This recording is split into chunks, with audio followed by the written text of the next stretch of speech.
Our guest for today is a business mogul entrepreneur, having led tech platforms like Chuuse, Jooav. He's been enlisted for numerous grants and has secured several funding.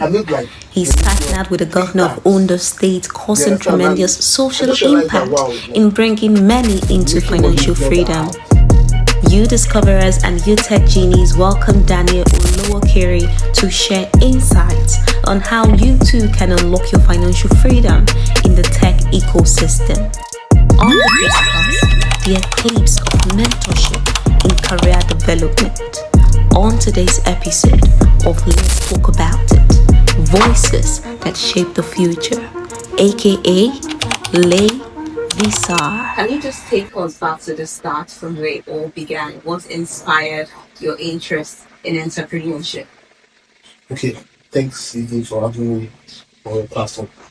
So, entrepreneurship started for me as a child. Like, I literally had to watch my mom and my dad because they were both entrepreneurs. My dad used to own an IT company, while my mom owned the fashion line. So, my mom even told me that then my dad would use his car to drive as a car to be able to get money to pay for basic things in the house like cellular and stuff like that. So my dad began to notice that I would become an entrepreneur like him. So he began to drum it in my ears early enough. Don't become an entrepreneur. Even if I want to do business or whatever I wanted to do, I should not become someone that does things in a traditional way. Right? That I should make sure that I use technology to amplify anything I do. Wow. So your dad instilled all of this in you while growing up. Interesting. Yeah. So the moment I wanted to become an entrepreneur, I could only see myself as a tech entrepreneur. So I didn't see myself as a normal day-to-day business person. Wow, that's nice. It's something I do tell you discoverers. Like if you've been watching my video, you would know that I always say it, and that's the fact that you can be in the tech industry without knowing how to code. When people hear tech, and into tech, the next thing they just do is that you're always on your system writing code. You would likely be on your system all the time, but not everything in tech is all about coding. There's several aspects of tech, right? You can go into building a tech business, a tech platform like yourself. You can go into learning things like the project management, there's a quality assurance manager, there's social media manager, there's the content creators. There are different sections. I think people need to understand that the tech industry still functions like the organization, in the sense that despite we have new cultures that are interesting and that have evolved, it's still a company that has different sections, right? And people need to be in all of those, each of those and every one of those sections.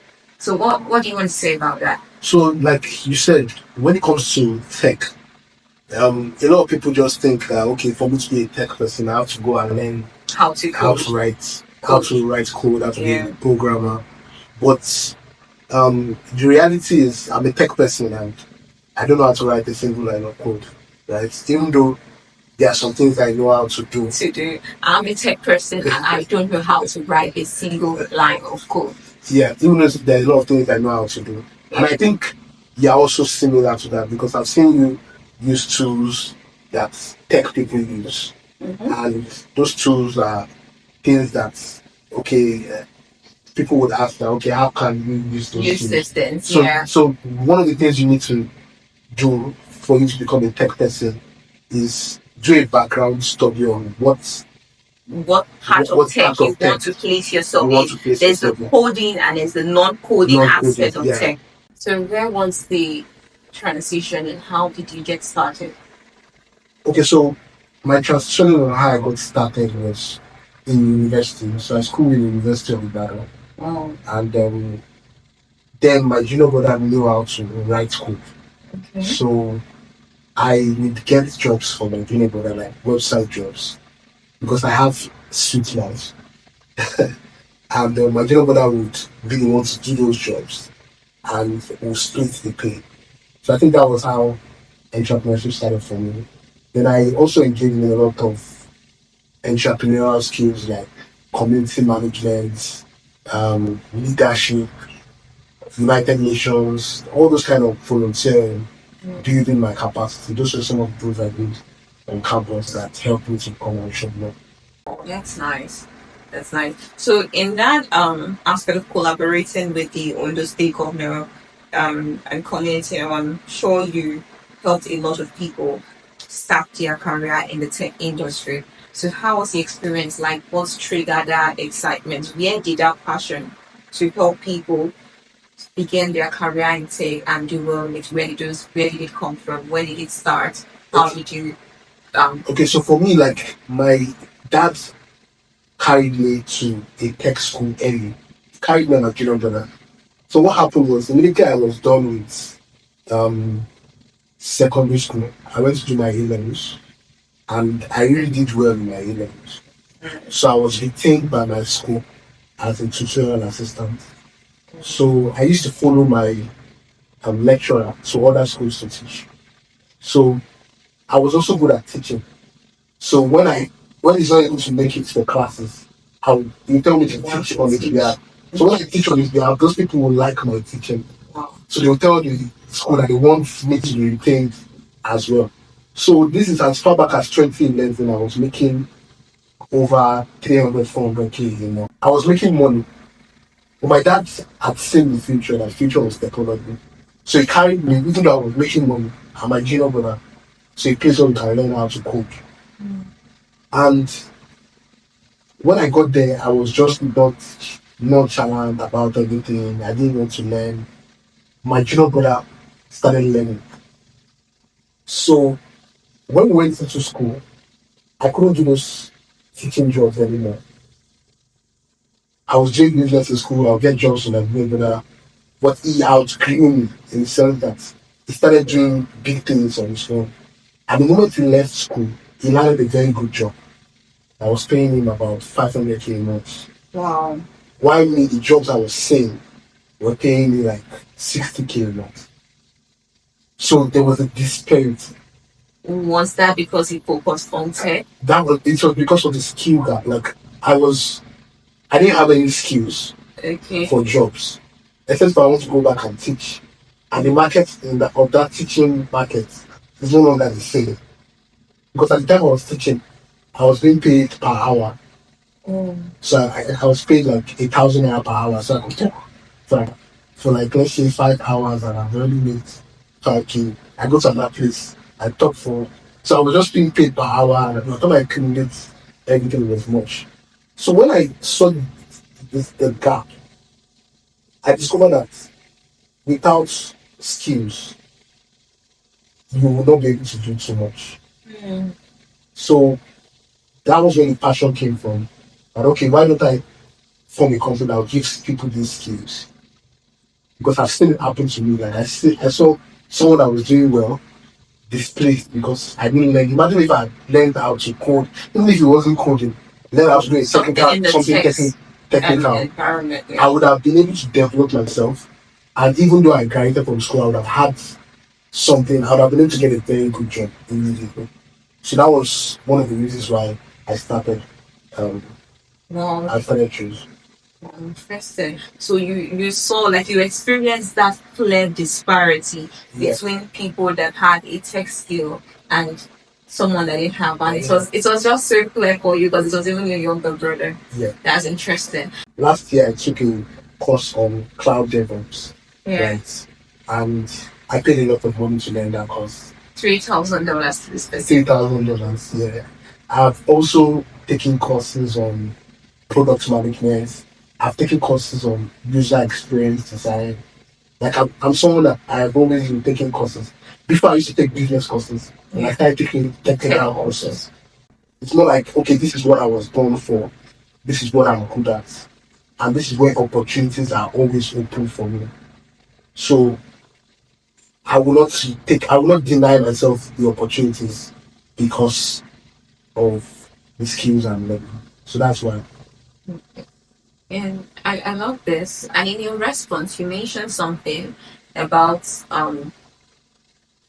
when you know the right people, when you know people and you know the right knowledge, you know what direction to take.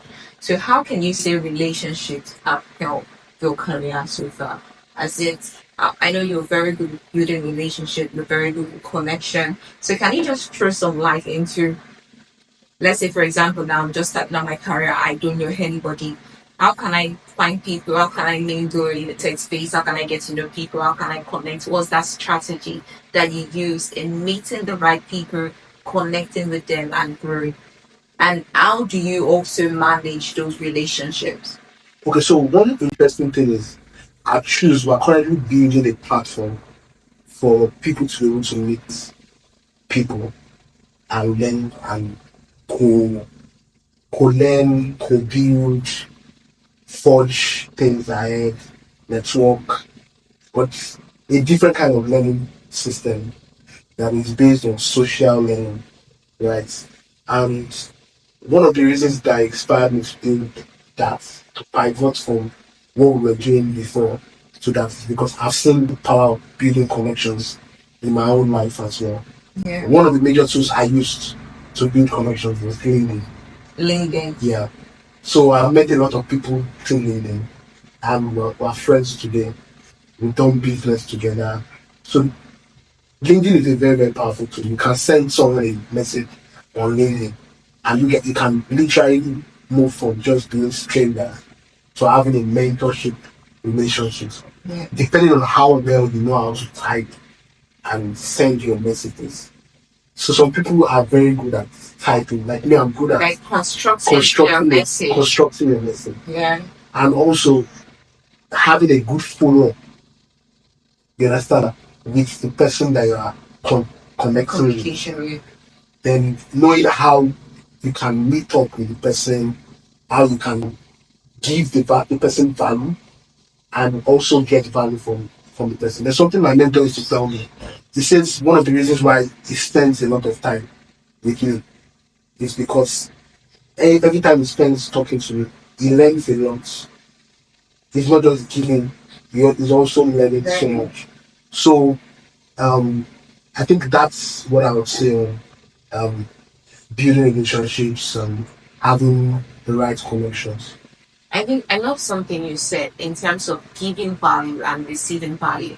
Because a lot of the times people want to have mentors and they just reach out to their mentors and they're like, help me check this, help me check that, help me do this, how do I do this, how do I do that? It can't work that way, right?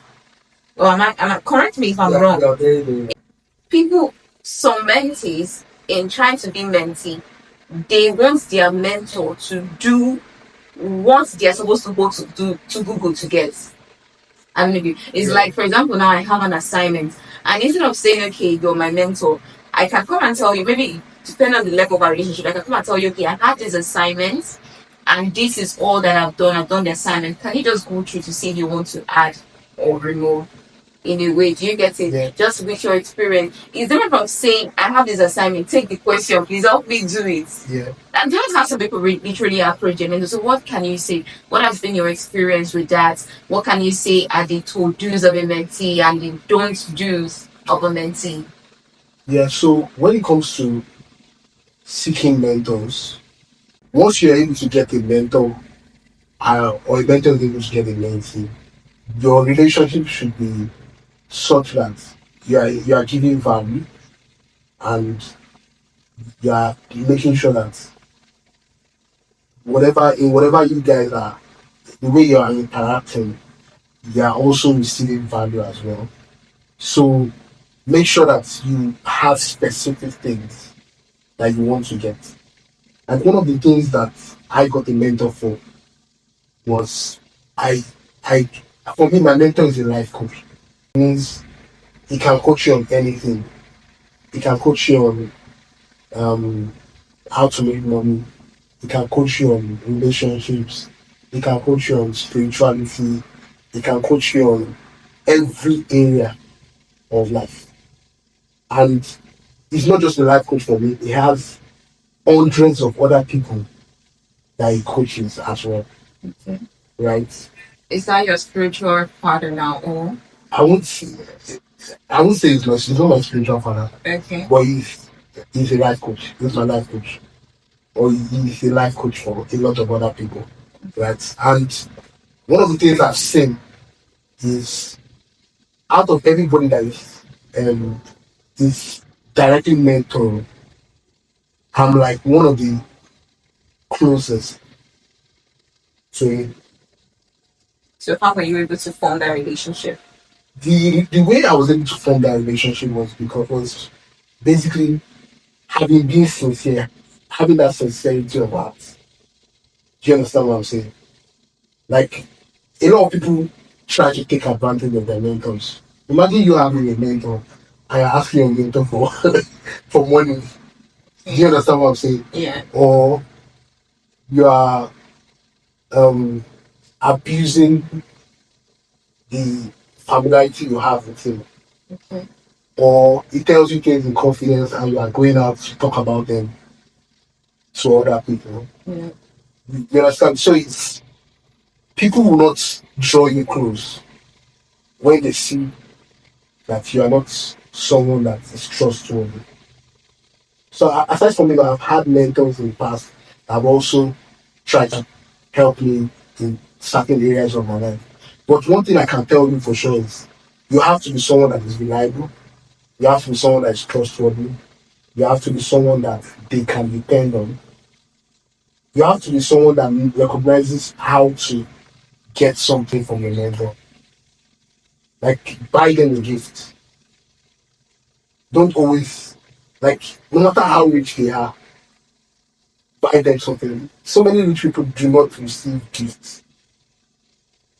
Do you understand what I'm saying? Yeah. So imagine you're that person out of everybody they mentor that always gives them something.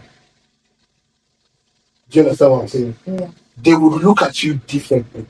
So my mentor tells me that even if it's 2 o'clock in the midnight, I have an issue. I should call him and pick. Wow. He said, out of everybody, I'm the only one that he has spoken to the way he has spoken. Even his wife, he has not. Maybe me and his wife are the same way. But even his wife, he has not spoken to their once. Something he has told me because of how close we are. So I think that's what mentorship is about. And I've also had people I have mentored as well. Like one of my mentees used to work for Binance. He's currently in the UK, he works with one of those crypto companies. I have another mentee that is a teens pastor in the church in Vestac. I have another mentee that's currently she was the CEO of one of the biggest logistics companies in Abuja, and she's currently in Canada. She's doing well. So I've mentored a lot of people myself because of business I do and things I do. So, but one thing I can tell you for free is I'm more closer to people that honor me and people that do things that other people cannot do.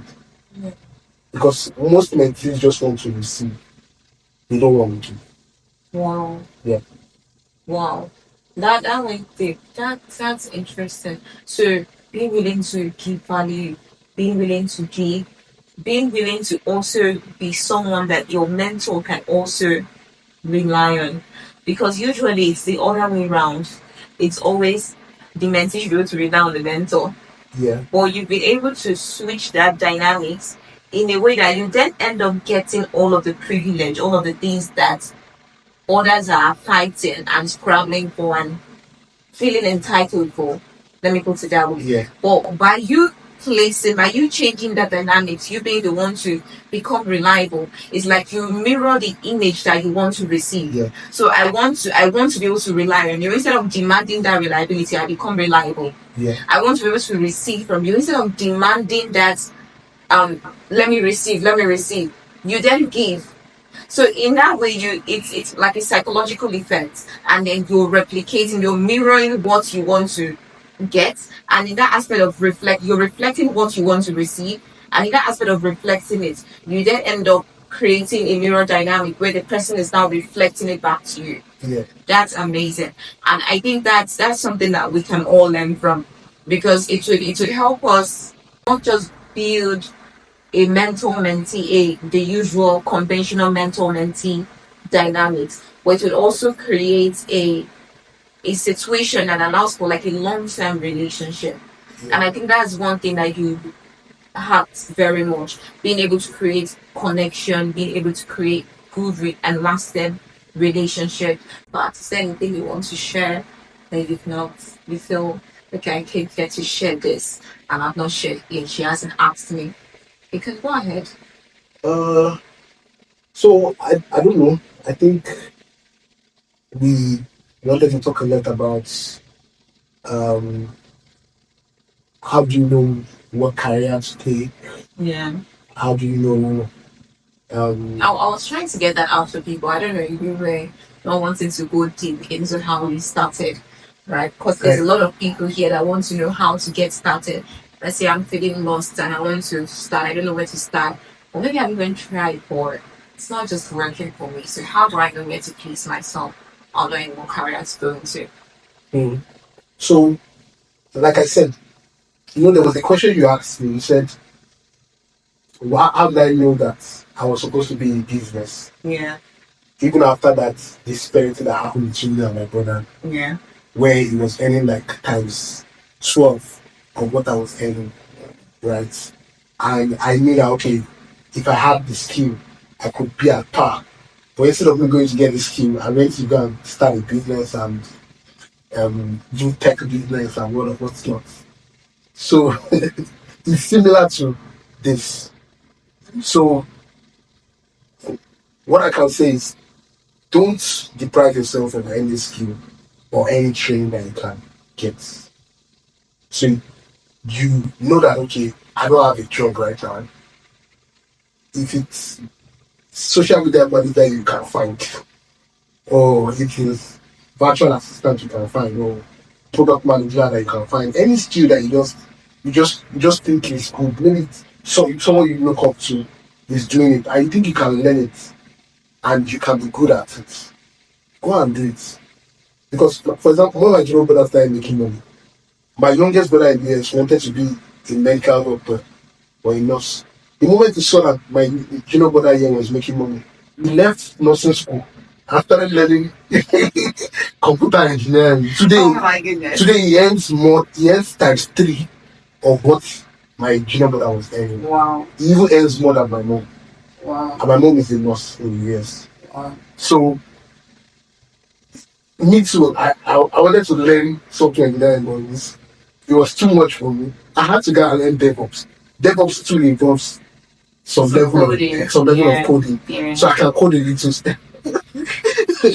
I don't think I would agree with that. So I can code a little, but what I'm just saying is learn anything that you think will help you. Okay. Right? And apply for opportunities.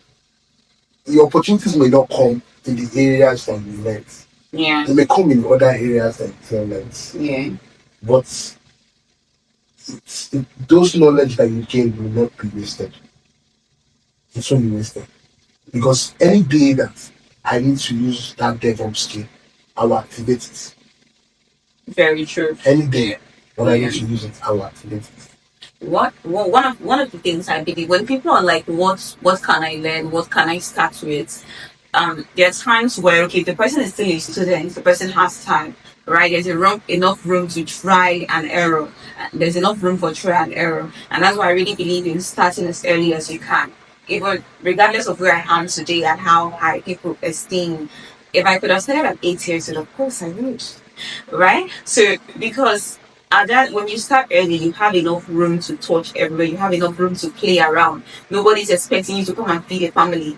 Nobody's expecting your contribution anywhere. If I'm doing business, if I'm making profit, if I'm giving, it's because, oh, I'm doing well and I decide to give. It's not like there's no pressure, there's no tension. So it's supposed to start as early. But even if you were not able to start early, let's say you're starting after school, it's just like you said, no knowledge is wasted, right? So one thing I believe, for example, I'm working on a presentation that I'm going to deliver on the Lagos University Teaching Hospital. And one of the topic of that presentation is the concept of change. There's a lot of school of thoughts that believe that people don't change. Once you form your habits, that's your habit for life. And of course, one of the reasons why they believe that is because humans are a creature of habits. We're a creature of habits. We tend to just function on autopilot most of the time. But at the same time, we can teach ourselves to become flexible. We can teach ourselves to become flexible. For example, the first person I interviewed, Mr. Lawson Ijoku, he was surprised that I do the video editing myself. And he was like, when did you pick this one again? And I'm like, video editing was one of the very first skill I picked when I was even learning things. I don't even know which one was the very first skill I picked ever.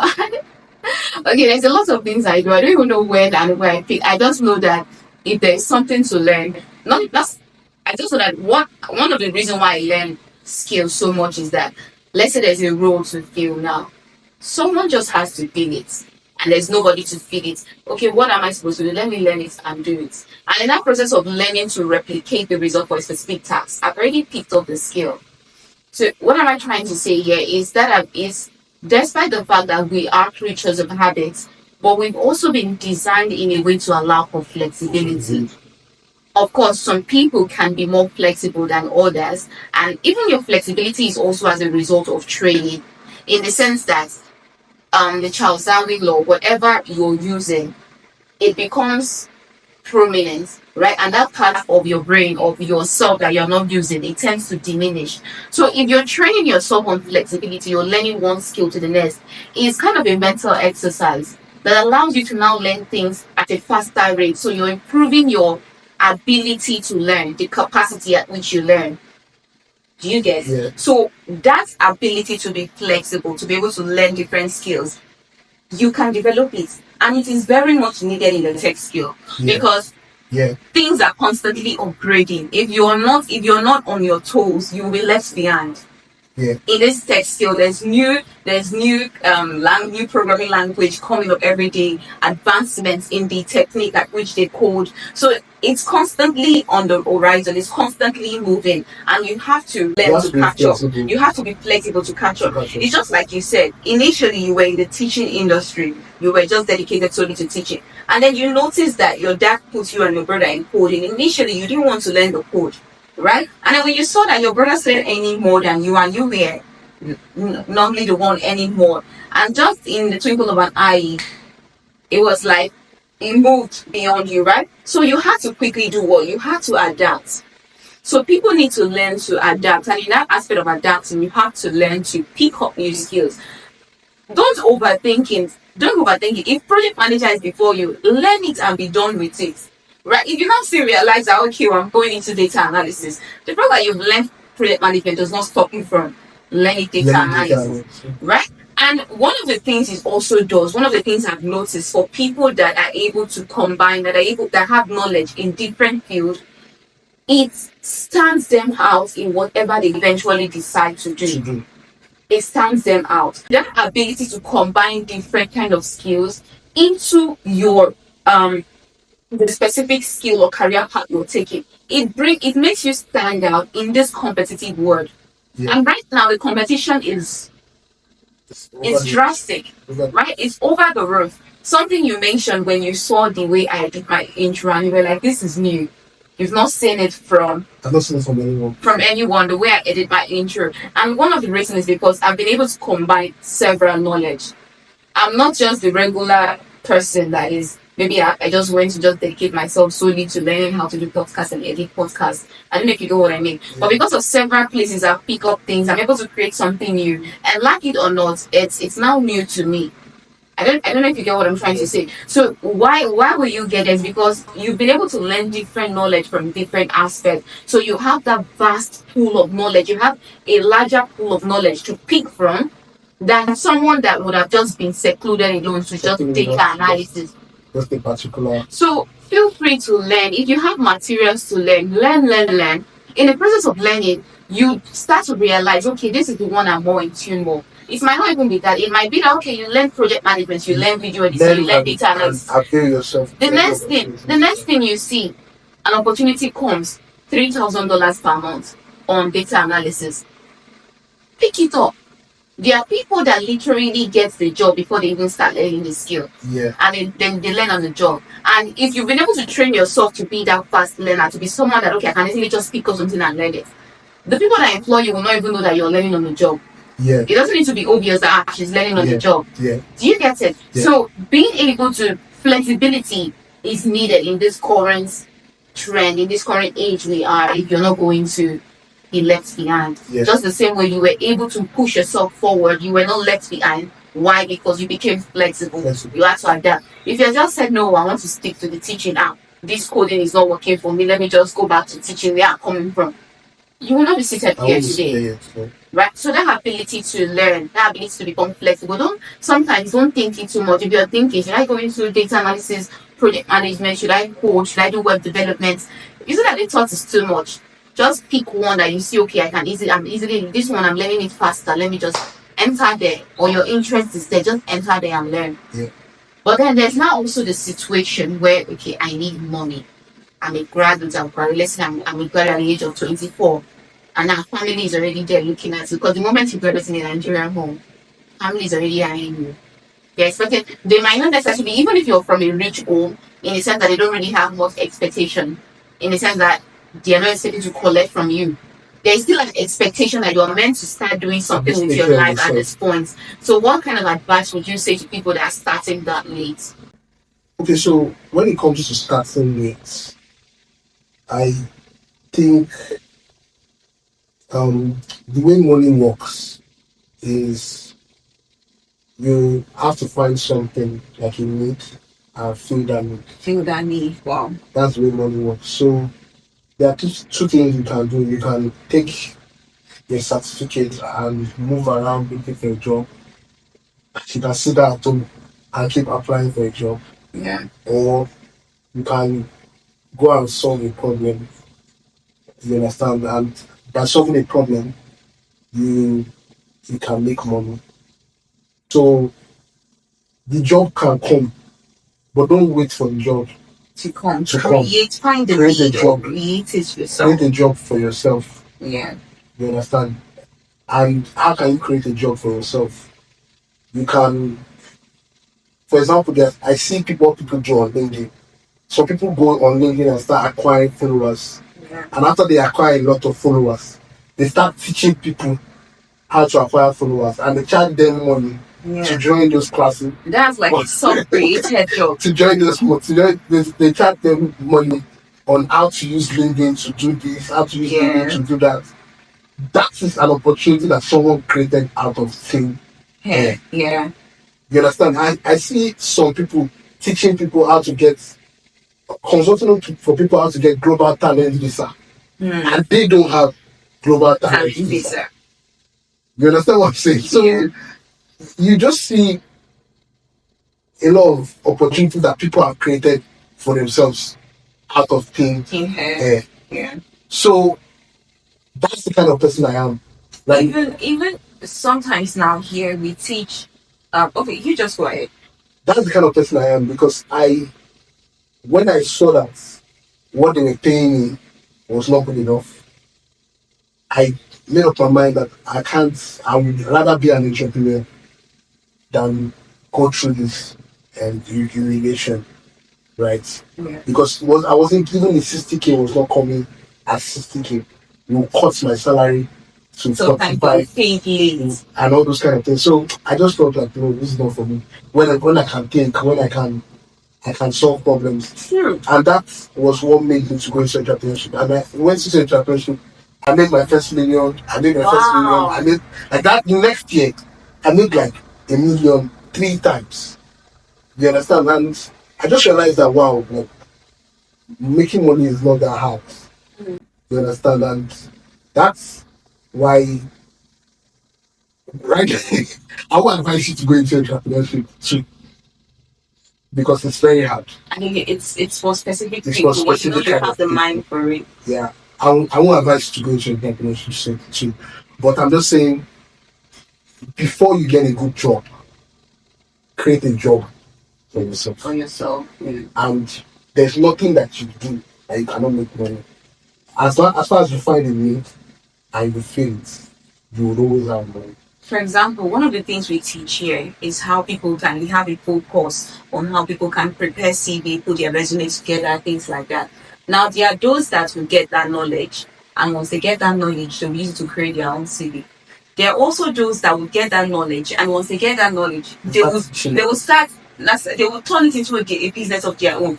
Come, I prepare CV. I'm an expert in CV preparation. Let me prepare your CV. You pay me.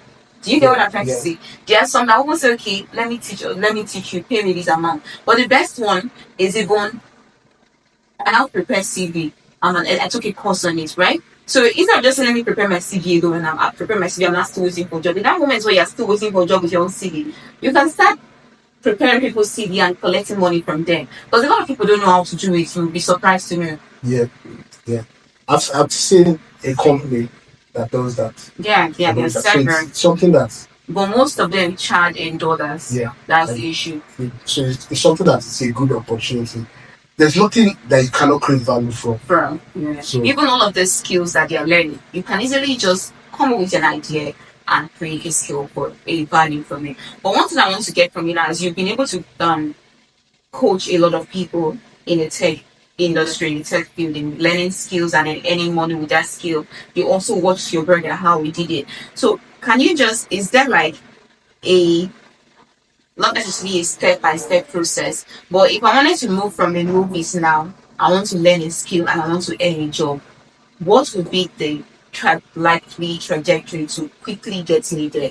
Like the fastest trajectory? Should I just learn the skills and when I learn the skills I should just be waiting for a job? What would you advise? I think the best trajectory is join a program where you can network and you can also learn. And by volunteering or what? Yeah, like a program where there are other people that are there with you. Don't just do learning in isolation. Mm-hmm. So be part of a cohort and be part of a community. Wow. Right? So once you join a community or you're in a cohort, you can always learn, meet with other people in the same community and get opportunities from the community. Yeah. So once you're a member of the community, that means that you discover a community, you would always be put on guard and on information, things that are happening, jobs that are out and things like that. It's like putting yourself at the center of information. Like where information is constant. Anywhere you find information, those useful information, of course, constantly flowing. You just subscribe, put yourself at the center of that information. Guys, you can hear. So one of the things you can do right now is to put yourself at the center of the information going on at Udiscovery by subscribing to this channel, right? Follow all our pages on LinkedIn, YouTube, Udiscovery. Don't forget to like, comment, share your thoughts, and let us know what you think, what are the questions you have, and how we can attend to that. So please go ahead. So put yourself, if you're a student, make sure you put yourself at the center of information with regards to scholarships and anything that can help you as a student to thrive. Whatever area you know or you are into, there are information. One of the things that we've even implemented currently is that we've been able to partner with recruiting companies, so that once we have like our top students, we have our leaderboard page now where it displays the top 20 students. I even checked it yesterday and I realized that a new student was imagined top, and I was like, I need to give this person a call. Who is this person? I just dusted everyone else. So we have this leaderboard page now that showcases the top 3 performers, and then it displays the first 20 performers. So people like that are people that we give priority to when we want to reach out to this recruiting in our partnership with these recruiting companies to recruit them.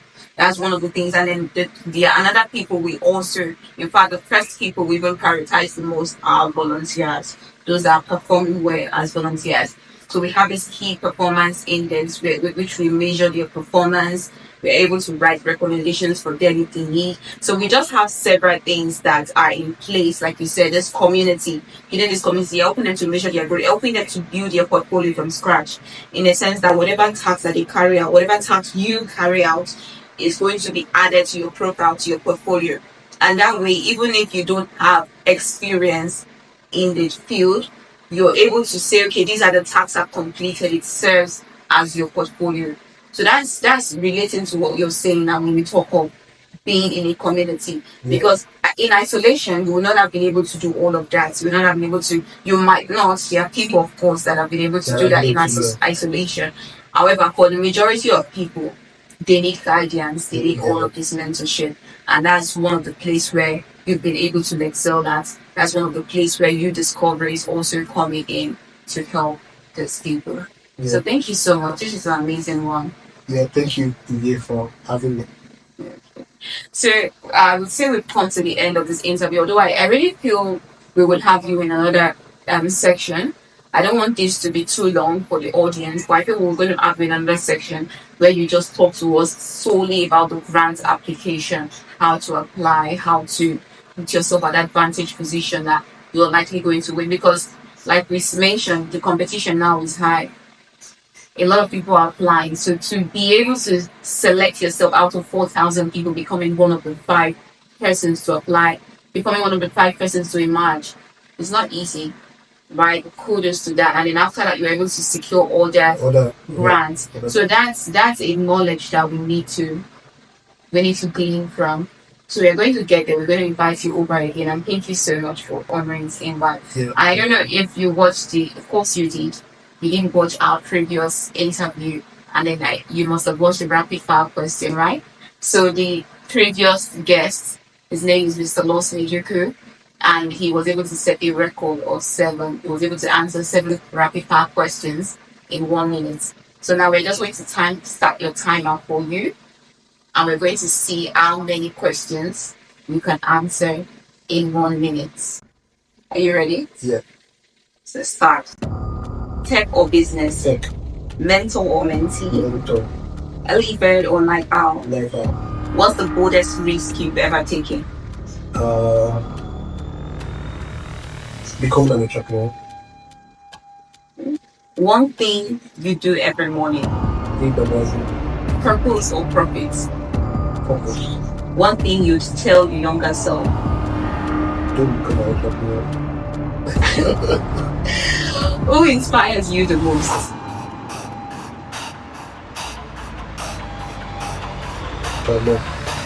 Favorite quotes right now? Education is the best policy. Coffee, tea, or juice? Juice. Okay, what's one thing people misunderstand about entrepreneurship? That it makes you rich.